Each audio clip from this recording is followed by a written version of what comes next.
Welcome to this week's championship edition of the Rams Roundup with the women's soccer team. We're here along with head coach Jessica Clinton.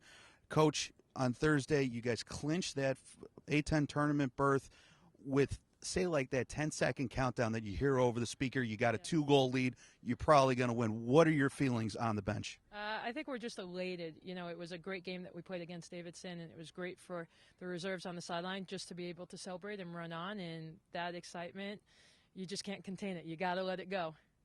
In addition, that game, you pick up your team record 10th shutout of the season. Defensively, I know that was one of your goals, to be one of the stingiest defenses in this league. What does it mean to get a record like that on your home field, too? I think it's terrific. I think the back line has worked for it. We went into the season saying, let's work for 7 shutouts, and as we hit 7, we said, let's just keep going. And the back line and the goalkeeping unit really takes it upon themselves to really be stingy and really be focused on those details of having or keeping the opponent down in shots.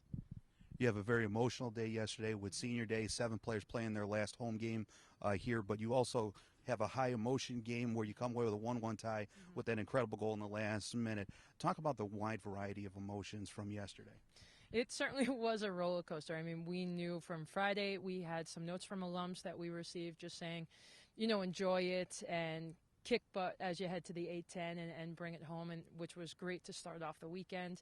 And then family started to come in on Saturday, and that creates a whole new level. And then Sunday, you have your pregame ritual with a little added sweetness that the younger players take care of, and then you have the ceremony. And even after, it's just a whole big day of happiness and sadness, and trying to contain it is tough, but I think they did a terrific job of handling it. And Mason changed some things around. That's not George Mason how we had seen them, so they changed some things around in order to try and stay with us, and we managed it quite well. Well, obviously, the happiness turns into work this week as you head to the A-10 championship starting Thursday against an opponent you've seen before. It was a 3-2 loss earlier this season in overtime. What did you learn from that game that you can kind of take into this game on Thursday? Sure. We learned from our back line how tough we could be and how well we can play together. That was, I think, the first series of games we walked away thinking how good this team could be. Despite the loss, we learned some things. We've worked on them.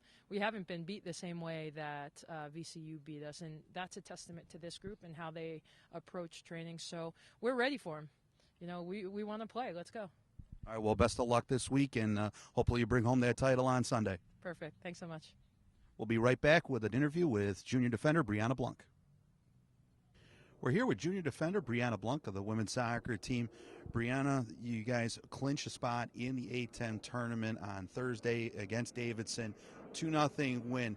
As the clock is ticking down, you hear the 10-second countdown over the speakers. What are you guys thinking that you're just moments away from clinching that A-10 tournament berth? With a 2-0 lead, we were hoping to just stick it out and just play controlled and composed all the way to the end, and obviously beating the record for the number of shutouts was a goal in mind, so defending hard until the very end and not letting a goal in was something to keep in mind. Yesterday, Sunday, was a very special day. 7 seniors, they play their last home game, but you make it more special by scoring in that last-second dramatic fashion to get the tie. Can you talk about kind of how that play developed and just what you were looking for? Because early in the game, you're playing on the back line, and you move forward a little bit as the game progressed. Yeah, about 15 minutes before the end of the game, JC moved me up top as a forward, and I remember in the last 30 seconds, I see Jess Woodman preparing a cross, and I just remember seeing it coming across the goal, and I was like, keep it coming, and I ran onto it, shot it on frame, and luckily it went in. You guys get a rematch with one of your opponents from earlier in the year against VCU in the opening round of the A-10 championship on Thursday. You guys lost that game 3-2 in overtime. What did you learn from that game that you can bring forward into the matchup on Thursday? I think playing a team repeated into the tournament will be very good because we've played them before. We have a little experience in how they play and what their offense is like, how to break down their defense.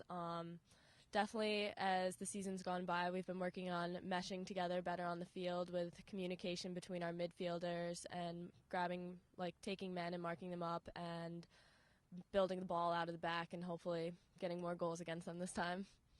Well, we hope you got plenty of goals on Thursday. Best of luck on Thursday against VCU and in the entire run at the A-10 championship. Thank you. That'll do it for this championship edition of the Rams Roundup, Women's Soccer Edition. The Rams will be in action on Thursday afternoon at 1:30 p.m. in the opening round of the A-10 Championship as they take on the number 4 seed VCU Rams, a rematch from earlier in the year.